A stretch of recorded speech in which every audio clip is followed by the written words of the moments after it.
Welcome to Hard Talk. I'm Stephen Sacker. One of the world's most sensitive conflicts. Mənim qonağım Ermənistanın baş naziri, keçmiş jurnalist və siyasi məhbus Nikol Paşinyandır. Onun 2018-ci ildə başçılıq etdiyi inqilabla uzun illər davam etmiş hakimiyyət devrilib. Paşinyan xalqa yeni bir həyat vəd edib.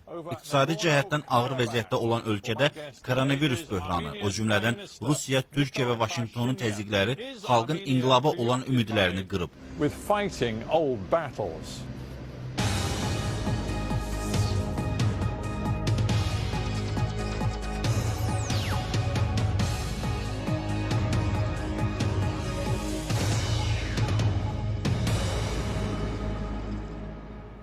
Prime Minister Nikol Paşinyan in Yerevan. Welcome. İndi o İrəvandan bizə qoşulur. It's more than 2 years now since. Cənab Paşinyan, artıq 2 ildən çoxdur ki, böyük ümidlər vəd edən məxməri inqilabla hakimiyyətə gəlmisiniz. Velvet Revolution. When I look at Armenia today, it seems many Armenians. Amma bugünkü Ermənistana baxanda əksər ermənilərin ümidləri qırılıb. Səhv nədə oldu? I wouldn't agree with your. Mən sizin təəssüratınızla razı olmayacağam. Ermənistanda bütün ermənilər demokratik ölkədə yaşayır. 2019-cu ildə biz böyük iqtisadi yüksəliş əldə etdik. Ölkəmiz söz azadlığı, demokratiya, antikorrupsiya üzrə yüksək beynəlxalq reytinq alıb. Beynəlxalq jurnallar 2 il ərzində Ermənistanı ilin ölkəsi elan ediblər.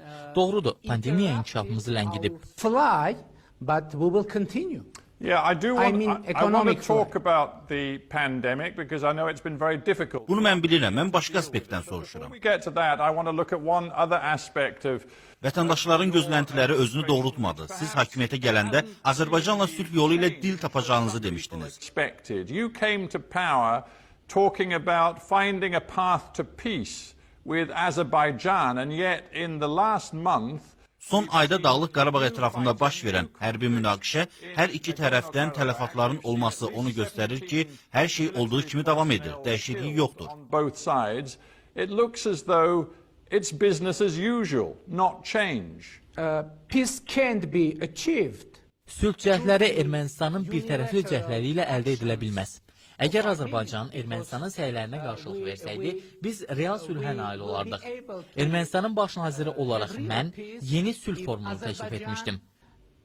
Will reciprocate Armenians' efforts. Becoming Prime Minister of Armenia, I proposed a new formula for peace, and the formula is following.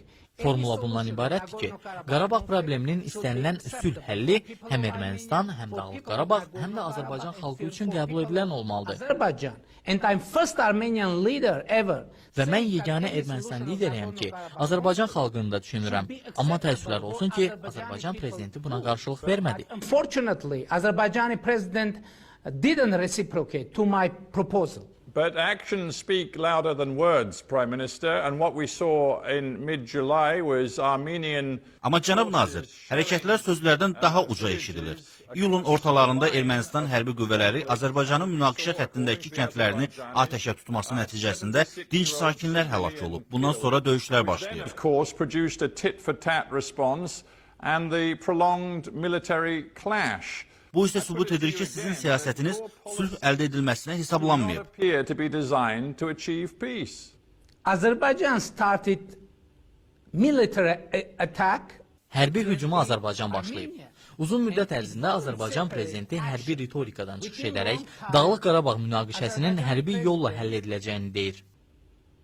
Developed bellicose rhetoric saying that he is going to solve Nagorno-Karabakh conflict using military force. As a result of that bellicose rhetoric, Azerbaijani government is facing the challenge to explain. Bunun nəticəsində Azərbaycan hökuməti cəmiyyət qarşısında niyə Qarabağ münaqişəsini həll edə bilmirsiniz sualı ilə üzləşir. Conflict through force. You say that the Azerbaijanis started it. Siz deyirsiniz ki, hücumu Azərbaycan başlayıb. Onlar isə sizi ittiham edirlər. That on Hard Talk today, but what is quite clear is that you over months have taken a series. Kifayət qədər aydın olan odur ki, bir aydan çoxdur ki, siz ciddi provokativ fəaliyyətlə məşğulsunuz, hansı ki, gərginliyi artırır. Why last year in August did you go to Məsələn, nə üçün siz ötən ilin avqustunda Dağlıq Qarabağda Stepanakerte gedərək orada çıxış etdiniz? Sizin adlandırdığınız Artsakın, yəni Dağlıq Qarabağın Ermənistana məxsus olduğunu dediniz. Bu açıq-aşkar Azərbaycana qarşı təxribatdır. chant of unification? That was clearly a provocation to Azerbaijan. I can understand the situation of international community. Mən beynəlxalq ictimaiyyətin mövqeyini anlaya bilmirəm. Hər dəfə kimin atəşkəsi pozması mövzusunda bir-birimizi günahlandırırıq. Bu dəfələrlə davam edir. Biz atəşkəsə nəzarət edilməsi üçün beynəlxalq mexanizm yaradılmasını təklif edirik. Violations. And this is valid proposal by Armenia. Second, why I said that Nagorno-Karabakh, Artsakh is Armenia. Nəyə görə mən Artsakın Ermənistana aid olduğunu dedim? Nagorno-Karabakh for several thousand. Hər şeydən əvvəl Dağlıq Qarabağda bir neçə minilliklər boyu yerli ermənilər məskunlaşıb. Yeri gəlmişkən Artsakh sözünün bir neçə minillik tarixi var. Artsakh name is aged for several thousand years. Yeah, Prime Minister, it's not. We are To be honest mutual. with you, We are. it's not. common- We can't go through thousands of years of your history. What we can do. Cənab Baş nazir, biz sizin min illik tarixinizə getmirik. Biz bugünkü reallıqlara müraciət edirik. BMT Baş Assambleyası Ermənistanın qoşunlarının işğal olunmuş, Clearly, quote, demands the immediate, complete, unconditional withdrawal of all Armenian forces Azərbaycan ərazilərindən qeyri-şərtsiz çıxarılması ilə bağlı qətnamə qəbul edib. from the UN General Assembly under international law. Siz BMT Baş Assambleyasındakı çıxışınızda bu torpaqların sizin olduğunu dediniz. Aydın olur ki, siz sülhpərvər deyilsiniz. Territory being yours. You clearly are not a peacemaker. The document of UN Security Council didn't mention Republic Birincisi, BMT Təhlükəsizlik Şurasının sənədində Ermənistan Respublikası və ya Ermənistanın silahlı qüvvələri qeyd olunmur. Orada Dağlıq Qarabağ ermənilərin özünü müdafiə qüvvələri yazılıb. defending forces. It's first. Second, İkincisi, sizə reallığa nəzər salmağı təklif edirəm. Reallıq odur ki, münaqişə dövründə Dağlıq Qarabağ əhalisinin 19, yox, 18-i ermənilər idi. Azərbaycanlılar bu əraziləri ermənilərdən təmizləməyə çalışırdı və buna görə də münaqişə başladı. and Azerbaijan tried to clean this land from Armenian, and conflict started from this moment.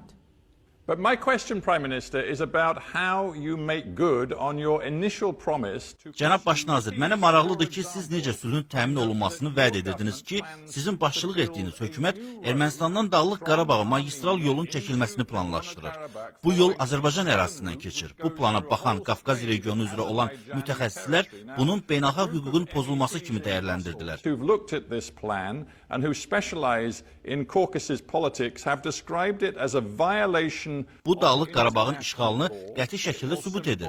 Siz bu yolun çəkilişini dayandıracaqsınız. Nagorno-Karabakh, we very much deplore this initiative.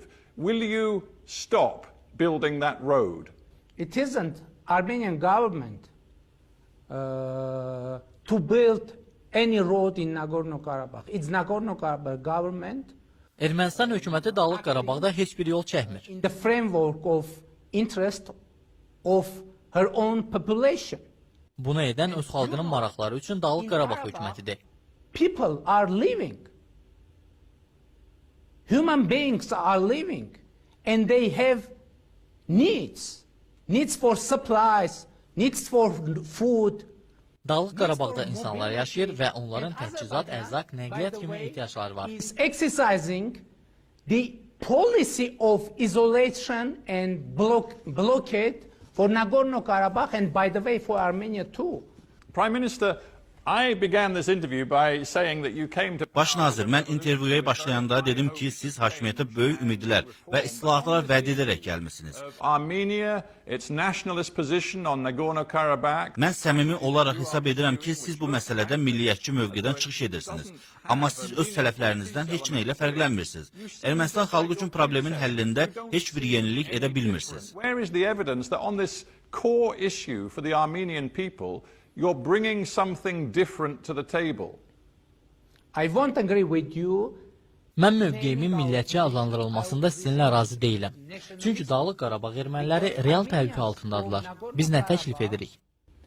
Are under existential threat. Biz təklif edirik ki, Azərbaycan Dağlıq Qarabağda gücdən istifadənin mümkünlüyünü yenidən elan etsin. Any possibility of use of force.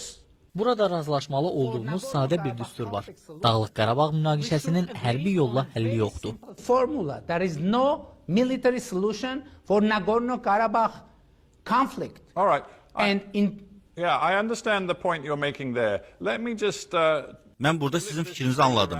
Mən bu müzakirənin istiqamətini bir qədər dəyişmək istəyirəm. Siz hakimiyyətə gəlmədən öncə jurnalist, hüquq müdafiəçisi, hətta siyasi məhbus kimi uzun müddət insan hüquqlarının qorunması ilə məşğul olmusunuz. You care about human rights. So I wonder if to reach out to Azerbaijan and to indicate that you really are different from your predecessors. 1990-cı illərdə Ermənistan silahlı qüvvələri Dağlıq Qarabağda böyük zorakılıqlar törədiblər, müharibə cinayətləri ediblər. The Armenian forces committed some major human rights abuses. Bir çox müstəqil müşahidəçilər bununla bağlı hesabatlar hazırlayıblar. Siz bunları qəbul etməyə və üzr istəməyə hazırsınız? Are you now prepared to acknowledge them and say sorry for them? Any war is a chain of tragedies. İstənilən müharibə fəlakətlərlə dolu olur. Ona görə biz deyirik ki, gəlin Dağlıq Qarabağ münaqişəsinin həllində gücdən istifadəni tamamilə rədd edək. İstənilən sülh kompromisdən keçir və Ermənistan həmişə kompromisə hazır olub, indi də hazırdır. Is compromise and Armenia always was ready and is ready for compromise. But from the other side, I'm asking you a very specific question in the spirit. Amma mən sizdən fərqli sual soruşdum. Soruşdum ki, siz bunları qəbul etməyə və üzr istəməyə hazırsınız. Avropa Məhkəməsinin insan haqları sənədlərinə görə siz Ermənistan ordusunun istənilən insan haqları pozuntusuna görə üzr istəməlisiniz. Will you say sorry? Avropa Məhkəməsinin Azərbaycanlıların ermənilərə qarşı zorakılığını əks etdirən oxşar sənədi var. Mən Azərbaycanlılar haqqında danışmıram, sizin haqqınızda danışıram.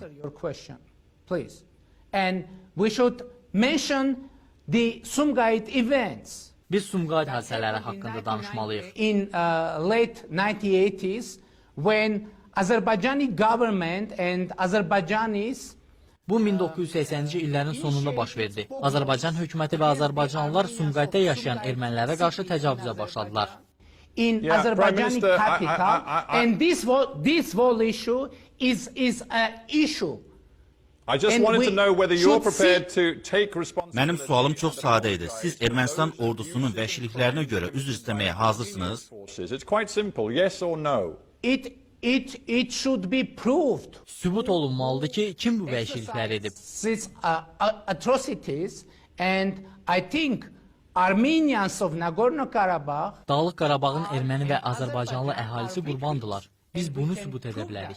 Anywhere, anytime. Clearly, you're not going to say sorry, and I just wonder whether you feel that right now. Açıq görünür ki, siz üzr istəməyəcəksiniz. Mənə maraqlıdır ki, cəbhədə Azərbaycanla vəziyyətin gərginləşməsi sizə sərf edirmi ki, ölkədə COVID-19 ilə bağlı yaranmış çətin vəziyyəti nəzarətdə saxlayasınız? COVID-19 pandemic, because Səmimi olsa görə bilərik ki, sizin hökumətiniz pandemiya ilə bağlı vəziyyəti yaxşı idarə edə bilmir. Bu vəziyyət sizin hökumətinizin real fiyaskosudur. I think it is too early to have conclusion because unfortunately Düşünürəm ki, hər hansı nəticəyə gəlmək üçün hələ çox tezdir. Over the world, and we adopted a strategy how to fight pandemic in our country. Pandemiya bütün dünyada yayılmaqdadır. Biz ölkəmizdə pandemiya ilə mübarizə strategiyası formalaşdırmışıq. Bu strategiya ölkəmizə uyğundur. Qlobal miqyasda pandemiyaya qalib gələndə nəticə barədə danışarıq. The pandemic would be fought. But Prime Minister, your own people are drawing conclusions already. They see that your death rate from COVID-19 is. Amma indidən sizin ölkənizdə COVID-19'un mənfi nəticələrini görmək mümkündür. Belə ki, sizin yoluxma saylarınız qonşu Gürcüstan və Azərbaycandan dəfələrlə çoxdur. Hətta regional olaraq baxsaq, Ermənistan regionda pandemiyanın negativ nəticələrinin ən çox müşahidə edildiyi ölkədir. Which suggests that your government failed to control it. We are in the process of overcoming this pandemic. Biz pandemiya ilə mübarizə edirik və mən bayaq da qeyd etdiyim kimi, indi hər hansı nəticəyə gəlmək üçün çox tezdir. Çünki təəssüflər olsun ki, dünyanın hər yerində pandemiya davam edir və sürətlə yayılır. Continuing to grow. But Prime Minister, now Armenia is in the process of... People judge you on your specific actions. For example... Amma insanlar sizi bəzi işlərinizə görə ittiham edirlər. Məsələn, siz may ayının sonunda özünü seçmiş Dağlıq Qarabağ prezidentinin inaugurasiya mərasimindəki naharda iştirak etdiniz. Bu naharda siz çoxlu insanla birlikdəydiniz və tibbi maskadan istifadə etmədiniz. A face mask, and only a few weeks later, in early and mid-June, Amma ondan 2 həftə sonra, yəni iyunun ortasında ölkənizdə COVID-19'a yoluxanlar sayı sürətlə artdı və günlük 600 say var idi. Bununla belə siz insanları maska taxmamaqda ittiham etdiniz. People simply disobey the rules on face masks, but you've done it yourself. On that day, we were acting according to the regulations that existed, I mean legal. Biz o gün Dağlıq Qarabağdakı qanunlara uyğun hərəkət etdik. And so we are following after rules that is underway in our country Biz qanunlara tabe oluruq. Or elsewhere. Well, it didn't look like leadership. You know that your opponents in Yerevan are now saying, and I'm quoting... Sizin İrəvandakı rəqiblərinizi, dəqiq desək Respublikaçılar Partiyası öz açıqlamasında qeyd edirdilər ki, selfie edən, tez-tez sosial şəbəkələrdə canlı yayımlar edən baş nazir COVID ilə mübarizə aparmır və sizi ölkədə olan böhranın əsas günahkarı hesab edirlər. Sizin istefa vermənizi tələb edirlər. One for a disgraceful situation, and you have made so many mistakes. You should resign. And Armenia is a democratic country and opposition is free. Ermənistan demokratik ölkədir və müxalifət sərbəstdir. Hər kəs öz fikirlərini rahat ifadə edir. Mən xoşbəxtəm ki, indi Ermənistan müxalifəti öz fikirlərini inqilabdan öncəki vəziyyətə nisbətən daha rahat ifadə edirlər. Before revolution. You talk of democracy in Armenia being strengthened under your administration, and I referred to your past as a... Sizin hökumətinizin demokratiyanı daha da gücləndirdiyini iddia edirsiniz. Amma Human Rights Watch öz hesabatında 2020-ci ildə ölkədə azadlıqlar və hüquq müdafiəsi ilə bağlı vəziyyətin qənaətbəxş olmadığını bildirir. Bundan başqa cinsi ayrı seçkilik, o cümlədən əlilliyi olan şəxslərə qarşı zorakılıq faktlarının artdığı ilə bağlı da məlumatlar verilir. All of these things persist in Armenia today. Freedom House, renowned organization, Freedom House öz hesabatında Ermənistanda son 2 ildə insan hüquqları, qanun aliliyi və demokratik islahatlarla bağlı böyük inkişaf olduğunu bəyan edib. Progress in democracy, rule of law, human rights protection. Freedom House kimi beynəlxalq səviyyədə tanınmış təşkilat öz hesabatında Ermənistanda son 2 ildə böyük inkişaf olduğunu vurğuladı.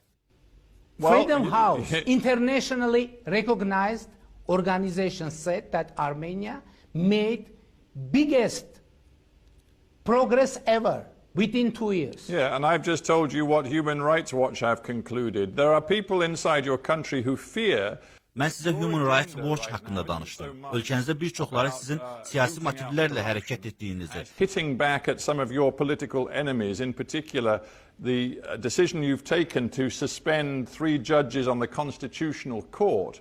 Siyasi rəqiblərinizi təqib etdiyinizi və keçmiş prezident Paşinyanla bağlı cinayət işində Konstitusiya məhkəməsinə təzyiq etdiyinizi vurğuluyorlar. Is that what's driving you right now? As far as Constitutional Court is concerned, Konstitusiya məhkəməsindən söz düşmüşkən, biz bu qurumun konstitusiyaya uyğun fəaliyyət göstərməsinə çalışırıq. Tried to have Constitutional Court fully compliant with our constitution. Çünki bizim tamamilə fərqli konstitusiya məhkəməmiz var idi. Biz konstitusiya məhkəməsinin konstitusiya ilə tam uyğun olmasına çalışırıq. Different Constitutional Court in reality. So we are going and we are doing that. Həbslərdən söz düşmüşkən bizim məhkəmələrimiz, prokurorluq orqanlarımız var. With our constitution. As far as criminal cases are concerned, or arrests, etc. Kimin həbs olunmasına mən qərar vermirəm. Bizim məqsədimiz hüququn aliliyini, müstəqil məhkəmə sistemini və antikorrupsiya siyasətini həyata keçirməkdir. Beynəlxalq ictimaiyyət bizim bu sahələrdəki böyük uğurlarımızı tanıyır. And international community recognized our huge success on all those areas. Let me end, Prime Minister, with a strategic question. Armenia is in a tough neighborhood. Sonda strateji sual soruşmaq istəyərdim. Ermənistan olduqca mürəkkəb coğrafi ərazidə yerləşir. Siz strateji seçim etməlisiniz. Öz strateji müttəfiqiniz Moskva ilə əməkdaşlığa davam etmək, yoxsa Avropa İttifaqı və NATO ilə yaxın münasibətlər qurmaq. Ermənistan hansı istiqamətə gedəcək? Which way are you going to take Armenia? Russia is a strategic partner of Armenia in terms of security. Rusiya təhlükəsizlik sahəsində Ermənistanın strateji tərəfdaşıdır. Ermənistan Avrasiya İqtisadi İttifaqının üzvüdür. Bundan başqa bizim Avropa İttifaqı ilə tərəfdaşlıq sazişimiz var. Yeri gəlmişkən Avropa İttifaqı bizim islahatların icrası sahəsində də əsas tərəfdaşımızdır. Bizim NATO ilə də kifayət qədər effektiv əməkdaşlığımız var. Yeri gəlmişkən bizim Əfqanistan, Livan, Mali, Kosovo kimi ölkələrdə sülhməramlı qüvvələrimiz var. In peacekeeping mission in Afghanistan, in Lebanon, in Kosovo, in Mali. But Prime Minister, we have let me stop quite you. effective Let military me stop you for a cooperation with second. United States too. Yeah, let me stop you for a second. Geopolitics involves some tough choices. If you really want to... Sözünüzü kəsmək məcburiyyətindəyəm. Siz Avropa İttifaqı və NATO ilə münasibətləri yaxşılaşdırmağa çalışsaz, sizə çətin olacaq. Çünki Türkiyə ilə problemli münasibətləriniz var. Amerika Birləşmiş Ştatları ilə də İranla əlaqələriniz ucbatından problem yaşayırsınız. Mən sizdən bir daha soruşuram. Siz Moskvaya sadiq qalırsınız, yoxsa üzünüzü qərbə çevirirsiniz? Or are you ready to embrace a different direction? Saying strategic partnership, that means Bizim İranla çox yaxşı münasibətlərimiz var. Amerika Birləşmiş Ştatları ilə də yaxşı münasibətlər qurmağa çalışırıq. relations with Iran, and we are doing our best to keep Biz öz beynəlxalq öhdəliklərimizə tam sadiqik. relations with United States and with Iran, and in the same time be fully devoted to our international commitments. All right. Well, I appreciate your Vaxtınızı ayırıb iştirak etdiyiniz üçün sizə təşəkkür edirik. much indeed for being on Hard Talk. Thank you. Təşəkkürlər.